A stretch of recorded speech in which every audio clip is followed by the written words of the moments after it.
Olá, amados, a paz de Jesus, aqui é o irmão Renato, voltando com vocês aqui no nosso canal Hora Teológica, para trazer uma dica de leitura nesse dia especial, que é um dia de Páscoa. Poderíamos até trazer algumas outras obras sobre Cristologia, sobre biografia de Jesus Cristo nessa semana, mas não deu muito tempo, né? Então a gente já preparou aqui uma obra de novidade, uma obra especial, uma obra até nova, né? Poucas pessoas conhecem essa obra aqui. Nesse dia de Páscoa que estamos celebrando a ressurreição de Cristo, né? E uma obra aqui que vai tratar sobre a questão histórica e arqueológica, mais sobre a vida de Cristo e principalmente nos momentos finais ali do sepultamento, julgamento, a crucificação, tá bom? Antes de a gente entrar nesse review aqui, dá aquele like, aquela curtida do nosso canal. Você que não é inscrito, se inscreva no nosso canal, faça parte desse nosso projeto, faça parte dessa família, também ajudando a divulgar nossos trabalhos nos grupos que você faz parte, faz seu grupo da sua igreja, grupo de teologia do WhatsApp, no Facebook, no Telegram, no Instagram, tá? E lembrando também do sininho, aperta o sininho, vai abrir as 3 abas, a primeira opção todas você aperta para não perder nenhum conteúdo que subir novo aqui no canal, pra você não ficar para trás, ok? Lembrando que o YouTube tem desativado algumas inscrições, tem pessoas que têm reclamado que têm perdido suas inscrições, isso não é só aqui no canal, em outros canais, pessoas têm perdido realmente conteúdos porque o YouTube tem desativado. Se você ficar muito tempo também sem revisar o canal, realmente também o sininho vai ficar desativado. Então sempre fica de olho aí para estar atualizado, tá? Nas novidades que estão chegando aqui. E lembrando também, quem quiser fazer parte do nosso grupo do WhatsApp, o Hora Teológica News, só mandar seu nome e seu contato, tá? Para o e-mail que aparece aqui na tela, nome e contato para o e-mail santosrsb2004@gmail.com. Tá bom? Não é grupo de debate, não é grupo de enfrentamento teológico para quem sabe mais, quem conhece mais, não. É um grupo de promoções, de lançamentos, de atualizações, obras que estão chegando no mercado, novidades, troca, venda, tudo que você quiser saber sobre obras, materiais de novidade, você vai estar a par de tudo que acontece. Também atualizações estão sempre colocando agora no nosso Instagram. Só siga a gente lá, segue a gente, não perca essa oportunidade, tá? Sempre obras que não chegam aqui no canal e você pode também estar atualizado de dicas de leitura. Só clicar lá para você seguir no Hora_Teológica, tá bom? Vamos começar. Dica de leitura, como está aqui na capa para vocês, como já está aparecendo na thumb. Os últimos dias de Jesus, a evidência arqueológica. Esse aqui do Shimon Gibson, tá? Que praticamente é um arqueólogo. Essa aqui, editora aqui é bem difícil de encontrar, que é a editora Landscape, tá? Não é uma editora de teologia, mas é uma editora que trabalha com vários tipos de obras e aprove trazer essa obra aqui sensacional, que também tem obras também no mercado aí desse autor, que também vai tratar sobre cristologia, mas também tem obras que não foram traduzidas ou obras também de cunho importado, né? Quem é o Shimon Gibson? Deixa eu apresentar para vocês, que é esse aqui, ó. Ele é membro sênior e bolsista do programa W.F. Albright do Instituto de Pesquisa Arqueológica de Jerusalém, professor de arqueologia na Universidade de Carolina do Norte, em Charlotte. Completou seus estudos acadêmicos no Instituto de Arqueologia do University College, em Londres, onde também completou seu doutorado em Arqueologia da Paisagem em Levante. Nos últimos 30 anos, dirigiu diversas escavações e pesquisas de campos de diferentes regiões de Israel. Foi diretor do Departamento de Relatórios Científicos e de Pesquisa de Autoridade para a Antiguidade de Israel de 95 a 99. Já vi que o camarada conhece muito do que ele vai falar aqui, né? Temos aqui, ó, 255 páginas, tá? Deixa eu baixar a câmera aqui para a gente acompanhar o sumário. Ah, irmão, é obra de teologia? Sim, mas ele vai trafegar muito mais com arqueologia, né? Ele trabalha com escavação, perito em arqueologia, formado ali, como já viu ali em Israel, né? Doutorado nessa área, então o camarada conhece. Não vai tratar de teologia a fundo, mas de territórios, áreas escavadas, locais históricos e tudo mais. Aqui, ó. Você tem os mapas, tem muito mapa, muita ilustração aqui, depois eu vou mostrar para vocês, tanto em preto e branco como colorido. Introdução. Capítulo 1, a estrada para Jerusalém. Capítulo 2, o despertar de um homem morto. Capítulo 3, festividades na casa de Deus. Capítulo 4, sinais e milagres em Betesda e Siloé. Capítulo 5, a mão pesada da lei, um julgamento. Capítulo 6, uma fenda na árvore, a crucificação. Capítulo 7, o enterro de Jesus. Capítulo 8, quem moveu a pedra? Aí você tem aqui conclusão, o apêndice, a tumba de Talpiot e o ossário de Tiago. Tem até uma obra da Ragnus também, né, que vai falar sobre os irmãos de Tiago, vai falar sobre o ossário, né? Notas, agradecimentos e bibliografia. Vamos falar sobre alguns pontos aqui específicos. Vamos para a página 147. Aqui você tem aqui, ó, gravura, uma figura e desenho representativo da forma como o homem de Givahar foi crucificado.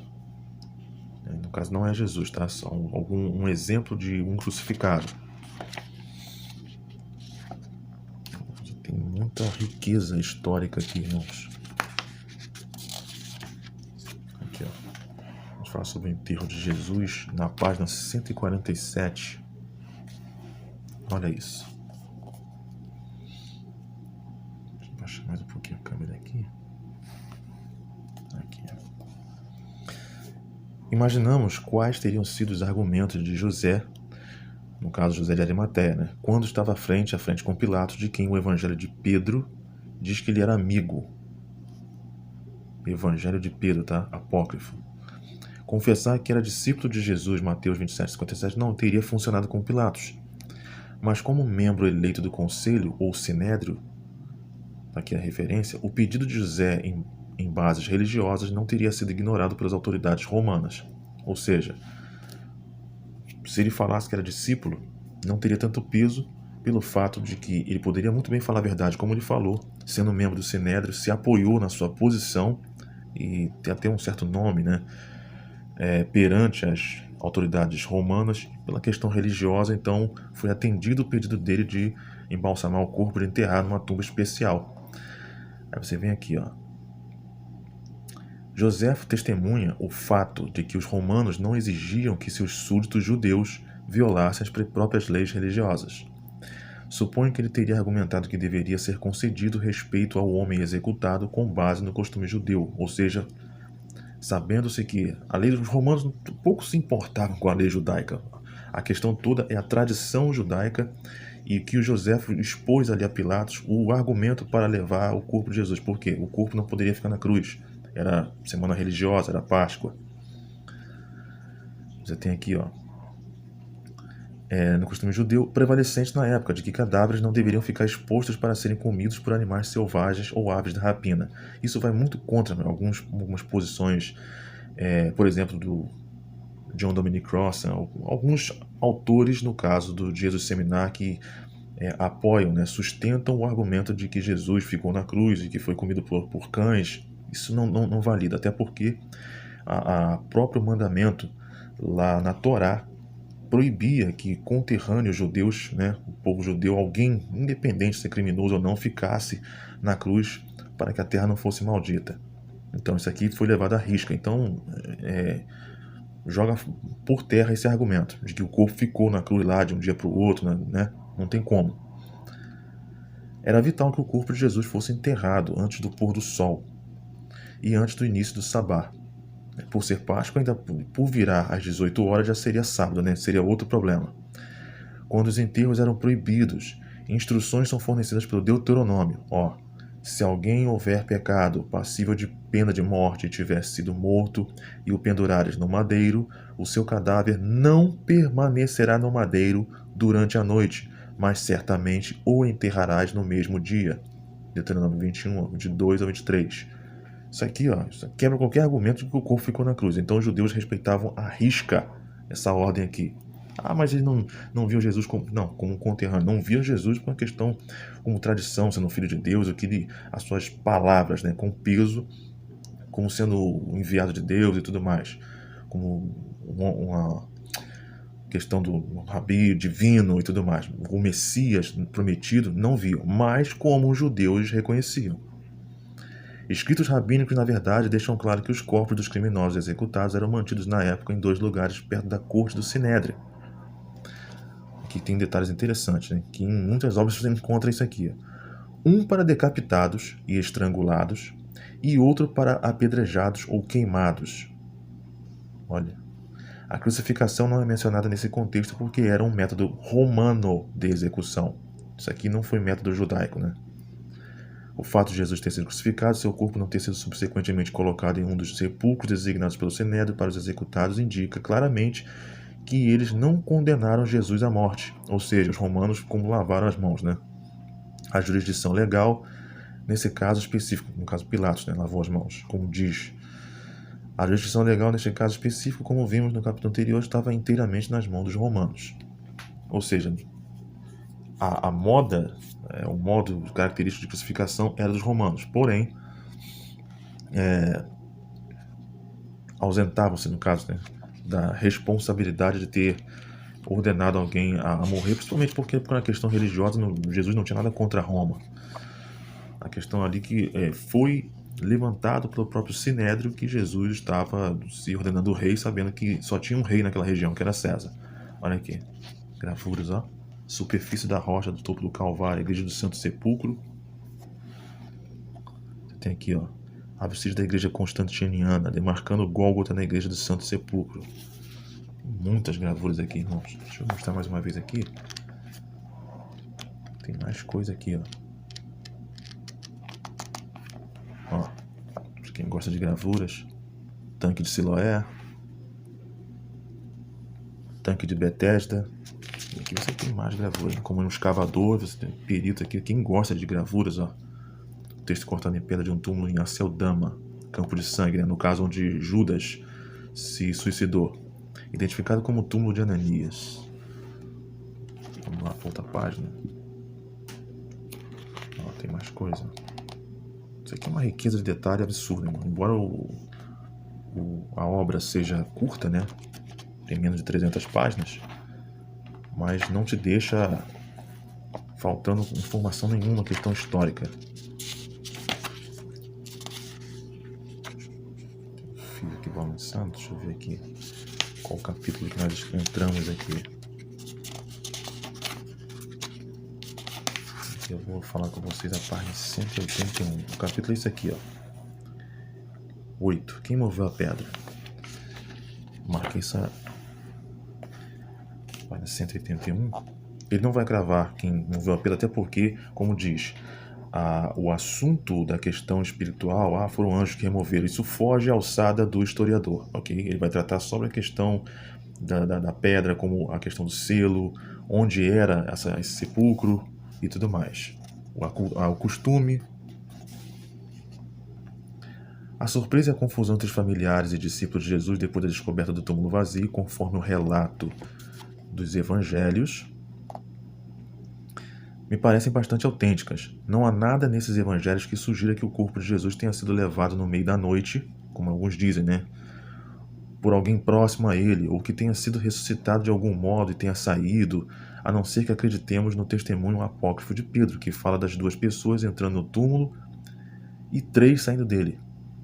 Como vai remover a pedra lá de fora, né? Os soldados, nem os soldados poderiam puxar aquela pedra ali.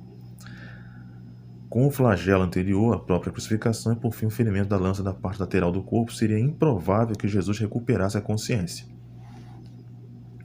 Mateus menciona que já no sabá, alguns fariseus expressaram a Pilatos receio de que os discípulos poderiam estar planejando fazer sumir o corpo de Jesus do túmulo, de modo que isso pudesse confirmar as palavras de Jesus: depois de 3 dias ressuscitarei, ou seja, como se fosse um argumento de uma conspiração, né? Tirando Jesus do túmulo, para depois falar às pessoas que ele ressuscitou, como se fosse algo inventado, né? Para dar argumento e força ao que Jesus havia profetizado. Por essa razão, Pilatos providencia uma guarda. Gostaríamos de saber por que Pilatos não chamou José de Arimateia para esclarecer esses rumores. Se o túmulo era a pedido dele, né? O túmulo era responsabilidade de José de Arimateia, por que não foi chamado para esclarecer esse evento? Talvez ele o tenha feito e por essa razão José desaparecesse dos evangelhos.